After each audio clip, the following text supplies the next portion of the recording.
With COVID cases rising in many states across the nation, a hospital in Pune's Pimpri has run out of beds and been forced to provide oxygen support to patients complaining of breathlessness in a makeshift triage or waiting area where they are treated while the authorities try and find room inside.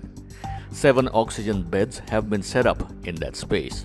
Yashwantrao Chavan Memorial Hospital has a total of 400 beds, including 55 in the ICU.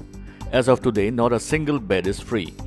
Ventilators to help COVID patients unable to breathe on their own are in short supply, with only 79 available across Pune. There is constant demand from patients in PCMC, Pimpri Chindwad Municipal Corporation limits and outside. Patients who feel breathless are immediately put on oxygen support in the triage until we can find them a bed. Dr. Kostab Kahane, an assistant professor at YCM Hospital, said, "When a new patient arrives, we have to take a call on admitting them. This depends on the severity of illness. If a patient needs oxygen support and no bed is available, then we ensure the patient does not suffer. We immediately ensure oxygen support," he added. On Monday, Pune district reported 8,075 new COVID cases, taking the total number of cases reported during the course of the pandemic past the 5.8 lakh mark. Pimpri Chindwad Township alone reported 2,152 new cases to take its overall toll to 1.53 lakh. Myanmar anti-coup demonstrators launched bloodstrike today against the military junta, demanding a return to civilian government led by democratically elected leader Aung San Suu Kyi of the National League of Democracy. Anti-coup protesters sprayed red paint symbolizing blood on the streets and in public places to honor fallen anti-coup protesters. People from several Yangon townships launched bloodstrike campaign today in memory of those who have been killed on streets across the nation by the military.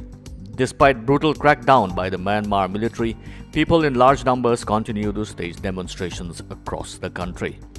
Clashes between the anti-coup protesters and the military broke out at Shan State's Kyauk Me today.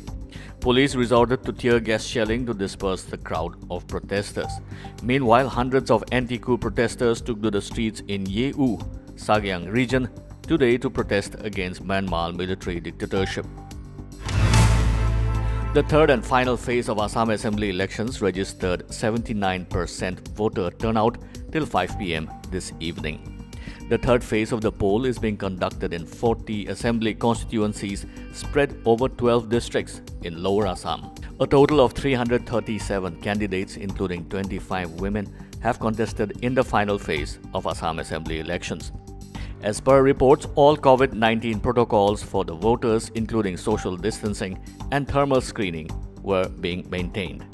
Chief Electoral Officer Nitin Khare said a total of 79,19,641 voters, including 39,07,963 women electorates, cast their ballots across 9,587 polling stations in 6,107 locations. The centre today rejected calls to open vaccination to all, a demand by at least 2 chief ministers, saying this is not the time to reduce focus on the pandemic. The aim is never to vaccinate whoever wants, but always on whoever needs, said Rajesh Bhushan, Union Health Secretary. Delhi Chief Minister Arvind Kejriwal and his Maharashtra counterpart Uddhav Thackeray are among those who have called for opening up vaccination to more age groups in the country. When we talk about opening vaccination to all, our focus reduces on controlling the pandemic. Did you hear any country that is vaccinating less than 45?